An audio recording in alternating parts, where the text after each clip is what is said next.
Sosok sopir Pajero serobot antrean SPBU hingga tikam sopir Damri, kini ditangkap.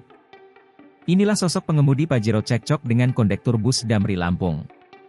Dilansir dari tribunjakarta.com, terkini, polisi telah menangkap pengemudi Pajero tersebut. Terkuak peristiwa penganiayaan itu terjadi di SPBU Nunyai Raja Basa, Kota Bandar Lampung yang terjadi pada Minggu, 9 Februari 2025, sekitar pukul 16 waktu Indonesia Barat. Pelaku berinisial J, warga Desa Negara Ratu, Kecamatan Pubian, Lampung.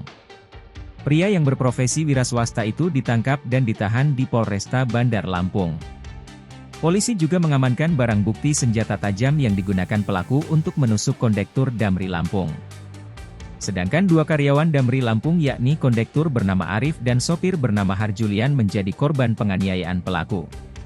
Kabid Humas Polda Lampung Kombes Yuni Iswandari membenarkan penangkapan tersebut pada Selasa, 11 Februari 2025. Saat ini penyidik sedang mendalami motif pelaku melakukan penganiayaan terhadap kedua korban. Diketahui, sopir dan kondektur bus mengalami peristiwa arogan dari seorang pengemudi mobil Pajero hingga mengalami luka lebam dan 8 luka tusukan, Minggu, 9 Februari 2025, sekira pukul 16 waktu Indonesia Barat. Manajer usaha Damri Lampung Rianto Silitonga mengatakan, pihaknya membenarkan peristiwa adanya sopir dan kondektur mengalami tindak pidana pemukulan hingga berujung penusukan.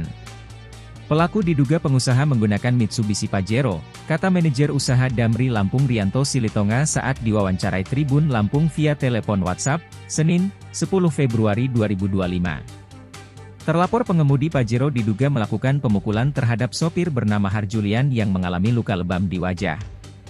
Sementara Arif Hakim sang kondektur mengalami 8 luka tusukan yakni 6 tusukan di tangan dan 2 luka tusukan di bagian dada. Download Tribun X sekarang, menghadirkan lokal menjadi Indonesia.